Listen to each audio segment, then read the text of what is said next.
So here's the repair for the Maytronics power supply. I got this Mean Wells power supply. It outputs 30 volts at about 6.2 amps, which is almost exactly what the original power supply needed. And you just connect the main power to the power cable. I screwed it in there to keep it in place. Had to put a screw through there.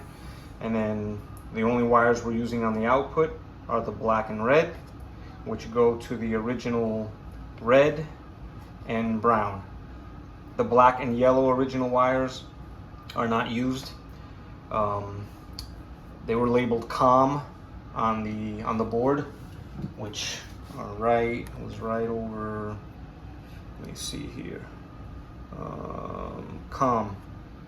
So it was one pin there. I think that was the black, and then the yellow COM is this one here, or that was black.